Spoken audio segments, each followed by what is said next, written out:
Hello everybody and welcome to a brand new Civic model airport video, and in this video we are making an unboxing, as you can tell by the title, and I'll try to make it as quick as possible. So let's just begin with the aircraft.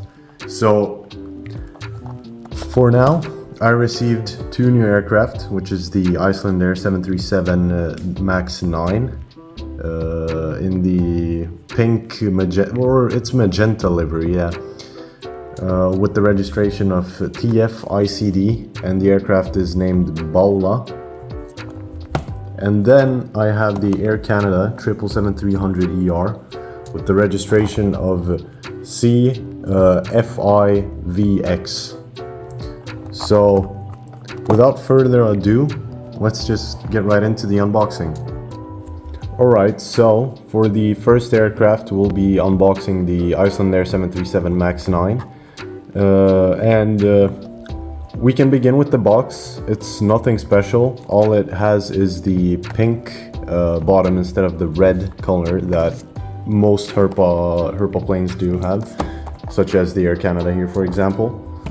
And yeah, looking at the back of the box, it says limited edition. I once again don't know what the limited edition stands for, because it's not really a limited edition aircraft, considering it's pretty much just as mainline as the other releases.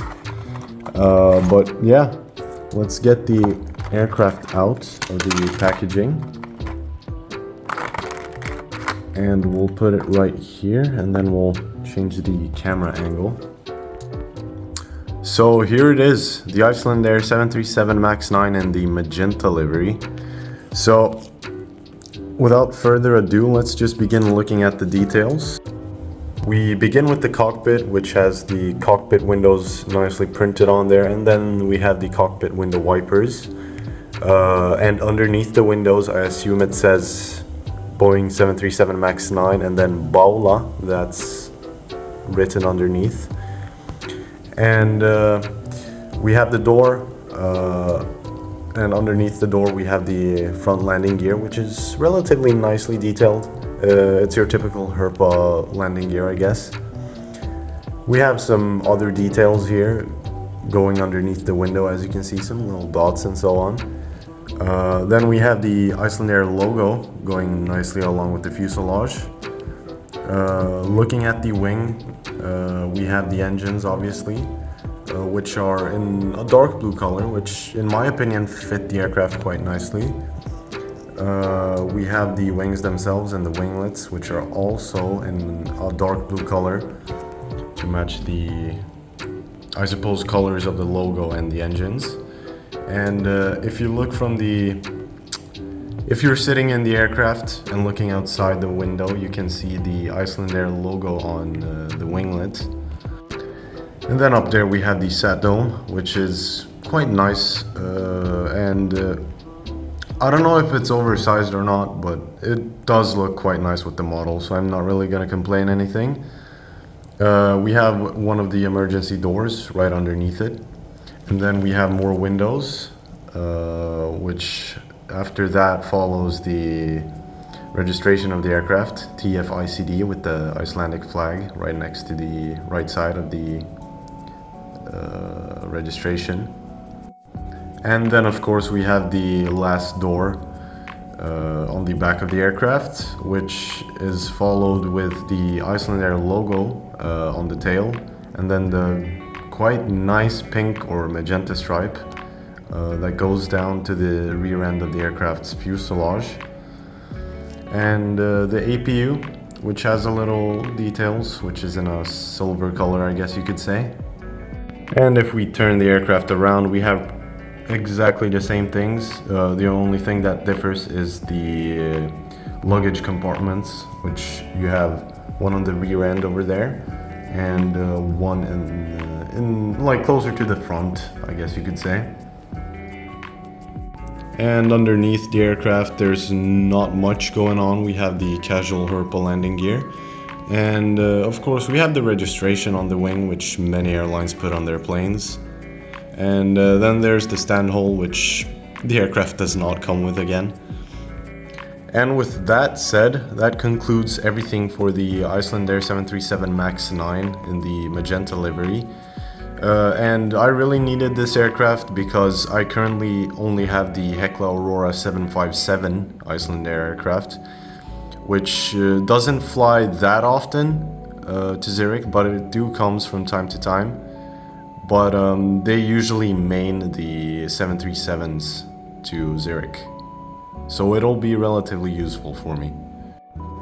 Now up next we have the Air Canada 777-300ER, and looking at the box, it's your casual long-haul Herpa box, nothing special. And of course we have the Air Canada licensing down here, which is nice, and it does not say limited edition on this one, and I still don't get what that is all about. But yeah, without further ado, let's begin with the unboxing of this plane.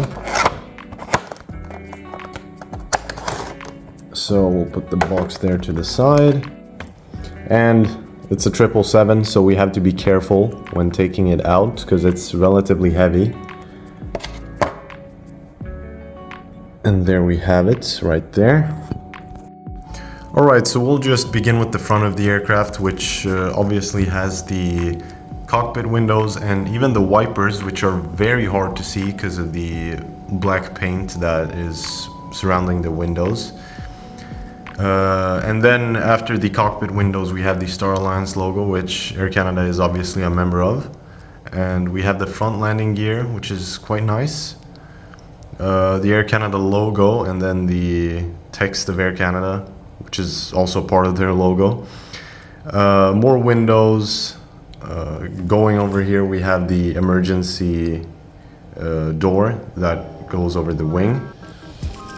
And the wings are also quite nice. They have some details like flap slats and spoilers. They're printed on there quite nicely. And yeah. Over here we have the engines with some nice details, and it has a black color, so it fits the rest of the livery. And moving over to the back, we have even more windows, and then underneath the windows we have a text that says Boeing 777-300ER, which is the model of this aircraft. And then we have the Canadian flag and the registration CFIVX. And then the last door on the rear end of the aircraft. And of course we have the Air Canada logo on the tail, nicely on there. And then the APU, which is right there with some silver, dark grayish colors, and it looks quite nice.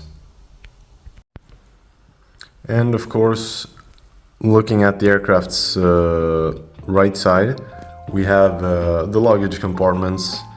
And that's about it when it comes to difference between the two sides.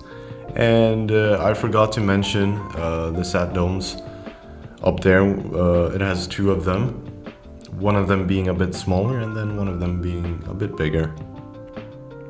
And then the belly of the aircraft, we have a black color, which is quite nice, and the logo of Air Canada, and of course once again the landing gear that Herpa does a relatively good job at. I'm not saying it's bad, but I believe you can put some markings just to make it a bit more realistic, I suppose. And of course, right in the middle of the belly, we have the stand hole, which the aircraft once again doesn't come with. And after opening these aircraft, I currently have 17 1-500 aircraft in my fleet. So it is growing, not so fast, but it is growing actually, and I can tell, I feel a difference on it. And with that said, an airport update will be released or uploaded soon, I should say, since I have 2 more aircraft and there's more to look at then. Now, my honest opinion on these 2 aircraft, well, they're good and everything. It's just that Herpa has increased their prices on these aircraft, and it has come to a point where narrow bodies are having an average price of almost 40 euros. The absolute latest releases have 40 euros as their normal price, which is absolutely a lot, but I won't be discussing about that right now. All I will hope is that they won't be really increasing their prices after this. I really hope they don't. And with all of that said, thank you guys for watching. Don't forget to subscribe and maybe comment and give the video a like as well, honestly. And don't forget to give the video a little like. With that said, thank you and goodbye.